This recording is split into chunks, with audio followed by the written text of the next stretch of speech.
በመጀመሪያ ጥቂት ሰዎችን ይህ ህልም እንዳይጨናገፍ የረዱ የተጉ የጣሩ እና ያሳኩ ሰዎች እንዳመሰግን ይፈቀድልኝ። የመጀመሪያው ተመስጋኝ አቶ አማራ አምሳሉ የቀድሞ ኢትዮ ቴሌኮም ዋና ስራ አስፈጻሚ ለመጀመሪያ ጊዜ ሐሳቡን ካካፈልኳቸው በኋላ ይህን የምታዩትን ቦታ ከቴሌ ቆርጠው የሰጡ እሳቸው ስለሆኑ እሳቸውን ማመስገን እፈልጋለሁ። ሁለተኛ ጀነራል ሳሞራ ዩኑስ ሐሳቡ ከተጀመረ በኋላ በወቅቱ በነበረው ቢሮክራሲ በጣም ብዙ አስቸጋሪ ጉዳዮች ስለነበሩ ይህ ሐሳብ እንዲሳካ ከፍተኛ ጥረት ስላደረጉ ጀነራል ሳሞራንም ማመስገን እፈልጋለሁ። ሐሳቡ ፈር እየያዘ ከሄደ በኋላ ቅድም እንዳያችሁት ኢንጂነር መሰለ ኃይሌ፣ ኢንጂነር ኃይለ መስቀል፣ ኢንጂነር ዘካሪያስ ይህ ሐሳብ በሙያ ተደግፎ በዲዛይን እና ሚሳካ መሆኑን የነሱን ሙያዊ ድጋፍ በመጠቀም መንግስትን ለማሳመን እንደ ዲዛይን ኩባንያ ሳይሆን የራዕይ ተጋሪ ሆነው ከመጀመሪያው እስካሁን ድረስ ባለው የስራ ሂደት ውስጥ ላደረጉት ከፍተኛ አስተዋጽኦ እነዚህን ሶስት ግለሰቦች በጋራ ማመስገን እፈልጋለሁ። በመጨረሻም ወይዘሮ ሙፈሪያት ካሚል፣ ዶክተር ሹመቴ፣ የኢንሳ ሰራተኞች በሙሉ ደከመን ሰለቸን ሳትሉ ሰርታችሁ ይህንን ቦታ ማሳካት የቻላችሁ ሰዎች በገንዘባችሁ የደገፋችሁ፣ በእውቀት የደገፋችሁ፣ በሐሳብ የደገፋችሁ ሁላችሁንም እጅግ አድርጌ ማመስገን እፈልጋለሁ። እንግዲህ ኢንሳ ውስጥ እኔ የማየው ኢትዮጵያን ነው። ለመጀመሪያ ጊዜ የኢንሳን ሐሳብ ወይም ኢንሳ ባይባልም አንድ በሳይበር ስፔስ የሚሰራ ተቋም ማቋቋም በሚመለከት የመጀመሪያው የራዕይ ተጋሪ እና ሐሳብ ያካፈልኩት ሰው ሃይላይ የሚባል አሁን የሰላም ሚኒስትር ዴታ ደቡብ አፍሪካ በትምህርት ባለንበት ወቅት አንዲት ክላስ ውስጥ በጋራ ስለምንተኛ ናኖቴክን ስመለከት ሲኤስአርን ስመለከት የተለያዩ ኩባንያዎችና የምርምር ተቋማትን ስመለከት ሀገራችን ውስጥ እንደዚህ አይነት ተቋም መፍጠር ይቻላል፣ መፍጠር አለብን የሚል ሐሳብ ሳጋራው ሞራሌን ጠብቆና ደግፎ የመጀመሪያዎቹን ወራት በብቸኝነት ሐሳቡን የተቀበለ ከሱም ጋር በመሆን የነበሩ ጓደኞቻችን እና አብርሃ ደስታ፣ ቴድሮስ በቀለ፣ ነተሾመ እና ኃይለአብ የሚባሉ ኢትዮጵያውያን ተማሪዎች ይህ ሐሳብ እንዲሳካ ከጅምሩ ጀምሮ ሐሳብ ተጋሪና ደጋፊ ስለነበሩ ከፍ ያለ ምስጋናና አድናቆቴን ልገልጽላቸው ፈልጋለሁ። ከነሱ በመቀጠል ኢትዮጵያ በመጣሁበት ወቅት ይህ ራዕይ ወደ መንግስት ደርሶ እንዳይጨናገፍ ጀነራል ሳሞራ ዩኑስ፣ አባዱላ ገመዳ እና ተፈራ ዋልዋ ከፍተኛውን ሚና ተጫውተዋል። እነዚህ ሶስት ሰዎች ሐሳቡን ሳጋራቸው በወቅቱ ለነበሩት ጠቅላይ ሚኒስትር ሐሳቡና ጽሁፎች እንዲደርሱ ያመቻቹ እና ሐሳቡ እንዲሳካ ከፍተኛ ድርሻ የነበራቸው ሰዎች ናቸው።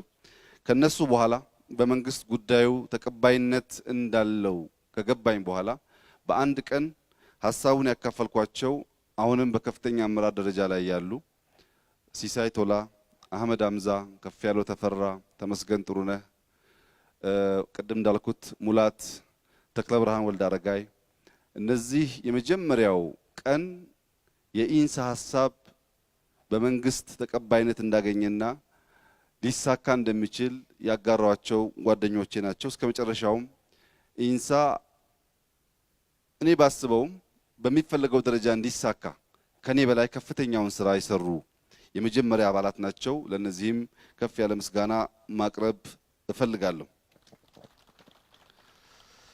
እንግዲህ ኢንሳ ሲጀመር ልክ አሁን ኢትዮጵያ ትበለጽጋለች እንደሚባለው ሁሉ የቅርብ ጓደኛ የሚመራን ሰው ሁሉም ሰው እንደ እብድ ወይም ደግሞ በምድር ላይ ያለውን ሁኔታ መገንዘብ እንደሚሳነው ሰው የማየት ችግር ነበር። ኢንሳ አፍሪካ ውስጥ ካሉ ተቋማት በሳይበር ስፔስ ቀዳሚ እንዲሆን ብለን ሐሳብ ስናነሳ የዛሬ 13 14 ዓመት አካባቢ ኢትዮጵያ ውስጥ ምንም አይነት የአይቲ ፖሊሲ ኢንተርኔት ፖሊሲ ወይም ደግሞ ቴሌኮም ራሱ የነበረው የሴልፎን አገልግሎት ከኦዲዮ ወደ ዳታ ያልተሸጋገረበት ኢንተርኔት የሚጠቀሙ ሰዎች በጣም እጅግ ቁጥራቸው ያነሰ እና በዋና ዋና ከተሞች ምናልባት በጥቂት ከተሞች ብቻ በተወሰነበት ጊዜ ስለነበረ ያን ራዕይ መቀበል ለብዙዎች ያስቸግር ነበር።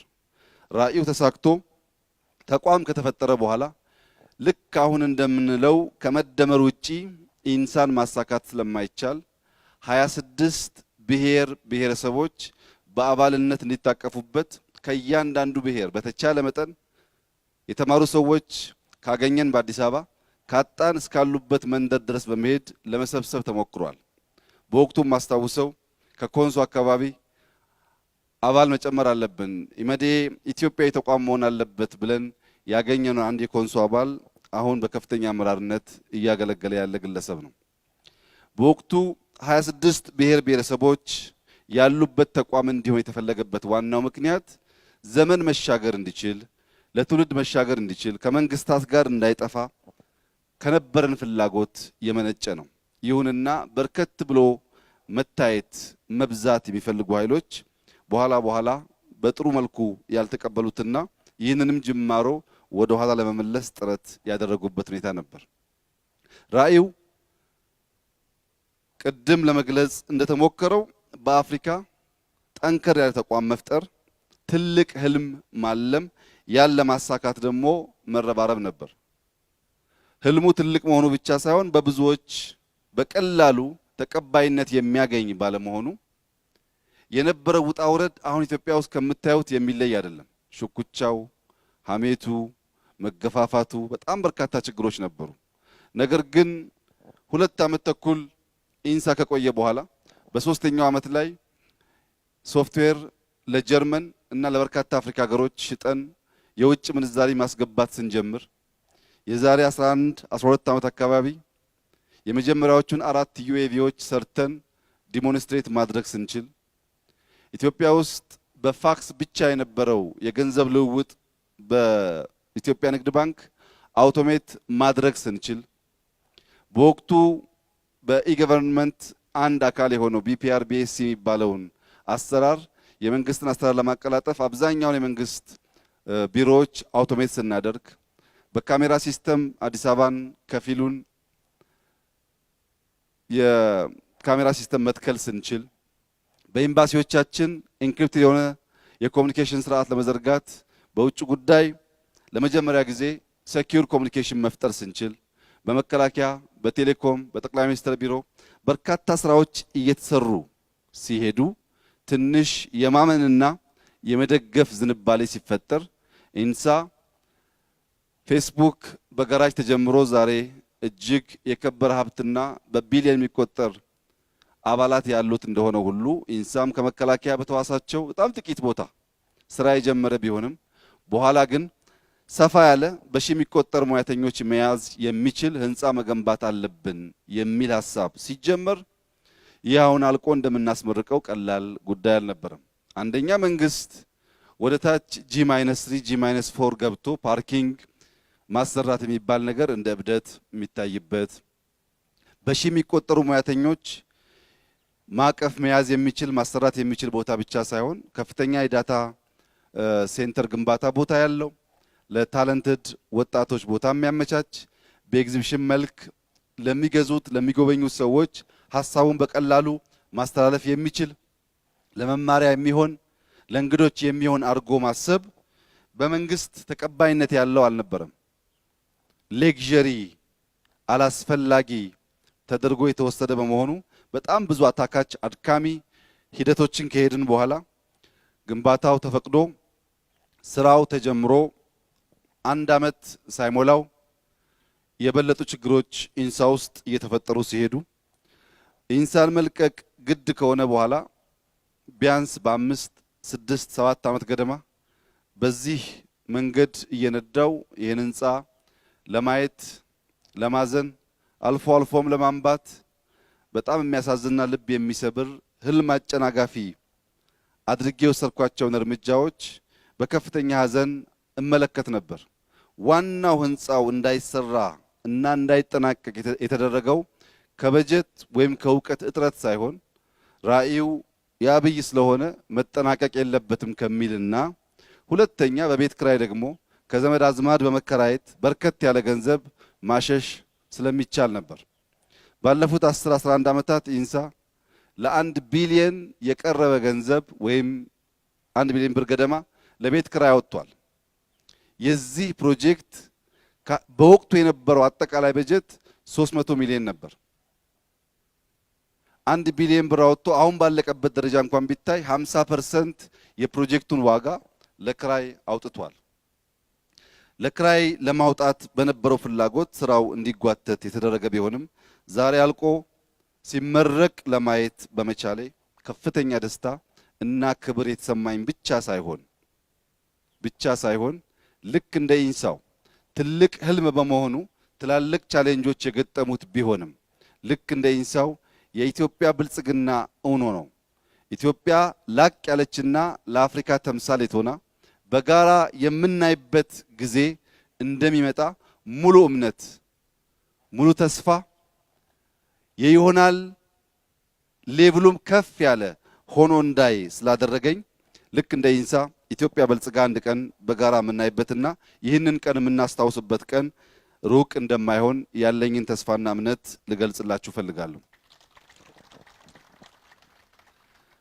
እንግዲህ ሁላችሁም እንደምታውቁት በመጀመሪያው በሁለተኛውና በሶስተኛው ኢንዱስትሪያል ሪቮሉሽኖች የነበረው ዋናው ቤዝ መሬት የብስ የሚባለው መሬት ስፔስ ተብሎ የሚወሰደው ደግሞ ሰማይ እና ሌኮች፣ ወንዞች፣ ኦሽኖች አጠቃላይ ውሃ ላይ መሬት ላይና ሰማይ ላይ የሚሰሩ ነበሩ።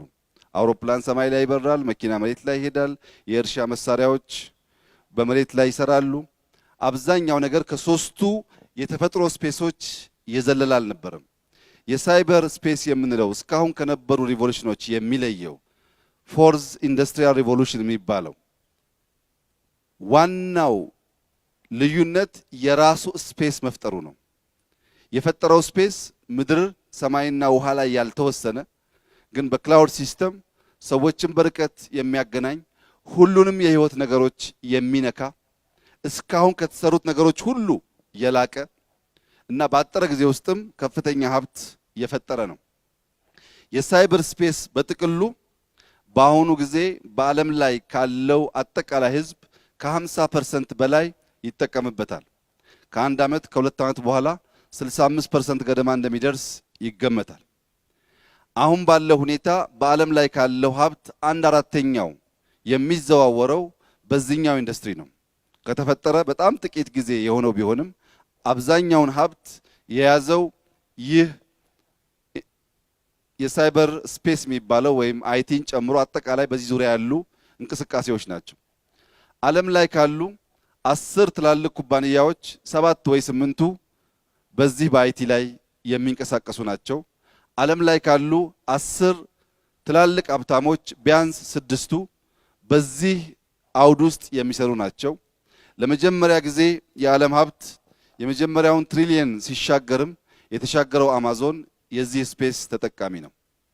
ይህን ቴክኖሎጂ ይህንን ሪቮሉሽን ከሌሎቹ ሪቮሉሽኖች የሚለየው በአጠረ ጊዜ ውስጥ ከፍተኛ ሀብት መሰብሰብ የቻለ የባንክ ኢንዱስትሪ፣ አጠቃላይ ፋይናንሻል ኢንዱስትሪ፣ አግሪካልቸር፣ የኤር ቴክኖሎጂዎችን፣ መኪናዎችን፣ ቢሮዎችን እያንዳንዱ እንቅስቃሴ ሚዲያን ጨምሮ መቆጣጠር የቻለ ነው። ባለፉት 2 ዓመታት የተመረተው የኢንፎርሜሽን ወይም የዳታ ክምችት ምድር ከተፈጠረች ጀምሮ ከተፈጠረው ይበልጣል። ባለፉት 2 ዓመታት ብቻ አሁን ዓለም ላይ ያለው 90% ዳታ ተመርቷል። ይህ የሚያሳየው ወደፊት የዳታ የኢንፎርሜሽን ዘመን ይመጣል የተባለው የሚጨበጥ የሚዳሰስ የሚታይ የሆነና ኢትዮጵያም ከዚህ አንጻር ወደ ኋላ እንዳትቀር ይህ ተቋም ከፍተኛ ድርሻ ሊጫወት እንደሚችል አመላካች ነው። የተከበራችሁ የኢንሳ አባላት እንደዚህ አይነት አዲስ ዕውቀት ከመተጋገዝ፣ ከመደጋገፍ፣ ከመተባበር ውጪ ሊሳካ አይችልም። እንደዚህ አይነት አዳዲስ ነገር የመፍጠር ስራ ቅዳሜና እሁድን ካለመትጋት፣ ማታ ቢሮ ካለማደር እንዲሁ በከንቱ ሊሳካ አይችልም። መተባበር አለባችሁ፣ መደጋገፍ አለባችሁ። የኢትዮጵያ የመጀመሪያው በከፍተኛ ሀብት የሚጠቀሱ ተቋማት ባለቤቶችና ግለሰቦች ከኢንሳ ውስጥ የሚፈጠሩ መሆን አለባቸው። ኢንሳም ባለብሩህ አእምሮ ሰዎች መሰብሰብ ብቻ ሳይሆን ብቃታቸውን ካለመገደብ እነዚህ ሰዎች የራሳቸው ኩባንያ ኖሯቸው ሀብታም መሆን እንዲችሉና ኢትዮጵያን መርዳት እንዲችሉ የሚያመቻች ተቋም መሆን አለበት። አሁን በአፍሪካ ውስጥ እስካሁን ባለን ዕውቀት በነበርንበት ደቡብ አፍሪካ ጨምሮ የኢንሳን ተቋም የሚያክል የተሟላ ኮምፓውንድ በርካታ ሰዎች መያዝ የሚችል ፋሲሊቲ ያለው ተቋም የለም። አፍሪካ ውስጥ ደቡብ አፍሪካ የነበሩ ተቋማት የተበተኑ ናቸው። በአራት አምስት ስድስት ተቋማት የተበተኑ ናቸው። ሰብሰብ ብሎ ሁሉን ስራ መስራት የሚችል በዚህ ደረጃ አፍሪካ ውስጥ እስካሁን የለም። ኢንሳ በዚህ ከተኩራራ እንዳረጁ ተቋሞቻችን ያረጃል። ሩጫው፣ ፍጥነቱ፣ ውድድሩ መቆም መተኛት የማይፈልግ መሆኑ ገብቶት ከሰራ ግን በርካታ ሀብት ሊያመጣ ይችላል። እንደተባለውም እያንዳንዱን ሰው፣ እያንዳንዱን ቤት፣ እያንዳንዱን ኩባንያ እየፈተነ ያለውን የሳይበር ጥቃት ለመከላከል የሚያስችል ብቃት መፍጠር ይችላል። በዚህ ዓመት ብቻ በሳይበር ጥቃት ከ2 ትሪሊየን ዶላር በላይ ጥፋት ደርሷል። የሳይበር ጥቃት በዓለም ላይ እንደምንሰማው ብቻ ሳይሆን ኢትዮጵያ ላይም ከፍተኛ ሙከራዎች ተደርገዋል። ዛሬ ከሳይበር ጥቃት ውጭ ነኝ ብሎ ማሰብ የሚችል ግለሰብ የለም። ከዚህ ቀደም በርካታ ሶፍትዌሮች እና ሃርድዌሮች በመጫን የሚሰራው የቨርቹዋል ሃኪንግ ወይም አታክ ስርዓት ወደ 0 ክሊክ ተቀይሯል። ስልካችሁን አስቀምጣችሁ ምንም ነገር ሳትሰሩ ምንም ነገር ሳታደርጉ ስልክ ውስጥ ያለውን ዳታ መውሰድ የሚያስችል ሳትነጋገሩበት ሳትከፍቱ ስልካችሁን አስቀምጣችሁ እናንተ ሳታውቁ ስፒከሩን በመክፈት የምትነጋገሩትን ነገር መስማት የሚያስችል ቴክኖሎጂ ተፈጥረዋል። እያንዳንዱ ሰው ከዚህ ጥቃት ነፃ መሆን የማይችልበት ደረጃ ስለደረስን እንደ ግለሰብ፣ እንደ ቤተሰብ፣ እንደ ካምፓኒ፣ እንደ ሀገር ከዚህ ጥቃት ራሳችንን መከላከል እንድንችል ይህ ተቋም ቀዳሚው ሚና በመጫወት ነገር ግን ከምርምር ተቋማት ከዩኒቨርሲቲዎች ታለንትድ ከሆኑ ግለሰቦች ጋር በመተባበር አዳዲስ እውቀቶች፣ ቴክኖሎጂዎች እንደሚፈጥር ያለኝ ሙሉ ተስፋ እየገለጽኩ ዛሬ ጠዋት አርቲፊሻል ኢንተለጀንስ በኢንተርኮንቲኔንታል ባዘጋጀው ኤግዚቢሽን የራሱም የሌሎች ወጣቶቹንም እጅግ አስደማሚ የሚባሉ ቴክኖሎጂዎች ለማየት እድል አግኝቻለሁ። ምናልባት ኤግዚቢሽኑ ነገም ስለሚቀጥል እዚህ ያላችሁ ሰዎች ኢትዮጵያውያን ወጣቶች ምን እየሰሩ እንደሆነ ለማወቅ ኢንተርኮንቲኔንታል የ1 ሰዓት የ2 ሰዓት ቆይታ ብታደርጉ በርካታ እውቀት ስለሚገኝበት አርቲፊሻል ኢንተለጀንስ፣ ኢመዴም፣ ፋይናንሻል ኢንተለጀንስ፣ ሌሎችም በምርምር ስራ ያላችሁ ተቋማት ሳትበታተኑ ውስን ሀብታችንና እውቀታችንን ደምራችሁ ኢትዮጵያን በዚህ ረገድ የምትወዳደር አገር እንድታደርጓት በታላቅ አክብሮት እና ትህትና እየጠየቅኩ ለመላው ኢትዮጵያ ሕዝብ ተቋም የመፍጠር ዘመን ተሻጋሪ ለትውልድ የሚሻገር ተቋም የመስራት ጅማሮ ዛሬ በኢንሳ ምርቃት ያየነውን በጥቂት ሳምንታት ውስጥ ከአፍሪካ እጅግ ግዙፍ የሆነውን ማራኪ የሆነውን ለመላው የጥቁር ሕዝቦች እንደ ኩራት የሚታየውን የዲፌንስ ሄድኳርተር የምናስመርቅ ይሆናል። ይህ የዲፌንስ ሄድኳርተር በብዙ ሀገራት ካየናቸው በብዙ መልኩ የላቀ ቴክኖሎጂካል አቅም ያለው ኢትዮጵያን ከየትኛውም ጠላት ለመከላከልና ለማስቀጠል የሚያስችል ዝግጅት ለማድረግ መሰረት የሚሆን እጅግ የሚያኮራ ስራ በመሆኑ ዛሬ ያላችሁ እንግዶች ምናልባት በምርቃቱ ቀን ወይም ከዛ በኋላ በሚኖረው የጉብኝት ጊዜ በማየት የተቋማት ግንባታ ጅማሯችን በኢትዮጵያ አየር መንገድ፣ በኢንፎርሜሽን መረብ ደህንነት ኤጀንሲ፣ በመከላከያ እንዲሁም በከንቲባ ኦፊስ ከዚያ ውጭም በሚሰሩ ፕሮጀክቶች ተቋማት የመገንባት ስራ ፈር የያዘ መሆኑን ማስፋት፣ ማጠናከር፣ ማላቅ እንደሚያስፈልግ በአእምሮ መቆጠብ አንችልም ብሎ መታሰር ሳይሆን አርቆና አስፍቶ ማሰብ እንደሚያስፈልግ አርቀን ባሰብን ቁጥር ግን ቻሌንጁም የዚያኑ ልክ የሚሰፋና የሚጠነክር መሆኑን መገንዘብና በትብብር መንፈስ መስራት ያስፈልጋል። ኢትዮጵያን በሚመለከት ልክ እንደ ኢንሳ ትልቅ ህልም አልማለች። መበልጸግ መለወጥ ትፈልጋለች። ይህንን ብልጽግና የሚገዳደሩ ኃይሎች ከሩቅ አይመጡም። ኢንሳ ህንፃው እንዳያልቅ፣ የብሔር ብሔረሰቦች ተቋም እንዳይሆን፣ ብቃት ያላቸው ሰዎች እንዳይፈጥር፣ የተሻለ ብቃት ያላቸው የግል ሀብታቸውን ፈጥረው ተባባሪ ኩባንያ እንዳይሆኑ ያደረገው ሌላ ሰው ሳይሆን በኢንሳ ውስጥ የነበሩ አባላት ናቸው። ከውስጥ ይህን ሀሳብ እንጋራለን፣ አብረን እናድጋለን ያሉ ሰዎች ናቸው መጨረሻ ላይ በፖለቲካ ተበክለው ሀሳቡ እንዳይሳካ ከፍተኛ ጥረት ያደረጉት። ብዙ መጎሳቆልና መገፋት የነበረበት። ያም ሆኖ ግን ማዘግየት እንጂ ኢንሳ እንዳይወለድ ማድረግ አልቻሉም። ዛሬም ኢትዮጵያ ውስጥ በየቦታው በብሔር በሃይማኖት በሚያገባን በማያገባን ነገር ሁሉ እየተጋጨን ለሌሎች ሲሳይ እንድንሆን የሚፈልጉ ኃይሎች ፕራይመሪሊ ኢትዮጵያውያን ናቸው። የተገዙም ቢሆኑ የሚደግፋቸው ኃይል ያለም ቢሆን ፕራይመሪሊ ኢትዮጵያውያን ናቸው።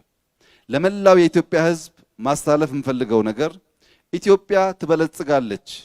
ስትበለጽግ መስዋዕትነት እንከፍል ይሆናል። አልባሌ ጊዜ የሚያባክኑ ግጭቶች ይፈጠሩ ይሆናል። ያልተዘጋጁ ሲቪሎች፣ አርሶ አደሮች፣ ንጹሃን ዜጎች አላግባብ የሚገሉና ሽብር የሚፈጥሩ ኃይሎች ይኖሩ ይሆናል።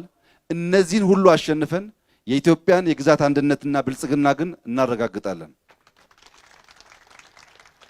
የኢትዮጵያን ግዛት አንድነት ለማስቀጠል ለማስጠበቅና የኢትዮጵያን ብልጽግና እውን ለማድረግ ምንም ኃይል አያቆመንም። ይህ ነገር እንዲዘገይ ሀሳባችን እንዲበተን በየጊዜው የሚረብሹ ኃይሎች ይኖራሉ። እናሸንፋቸዋለን። ኢትዮጵያ እናበለጽጋለን። ተቋሞች እንገነባለን። የነገይቱ ኢትዮጵያ ለትውልድ የምትመች ለኛም በስተርጅና የምንኮራና የምንኖርባት ሀገር ትሆናለች። ለብዙዎች መጠለያ ትሆናለች። ይህ እንዲሆን እንተባበር፣ በጋራ እንስራ፣ ተቋም እንፍጠር፣ አንተኛ። ህልማችን ተሳክቶ ኢትዮጵያ ከልመና ረጂ እንድትሆን የሁላችሁን ጥረት የሚጠይቅ ስለሆነ በትብብርና በመደመር መንፈስ የኢትዮጵያን ብልጽግና በጋራ እናረጋግጥላለሁ። አመሰግናለሁ።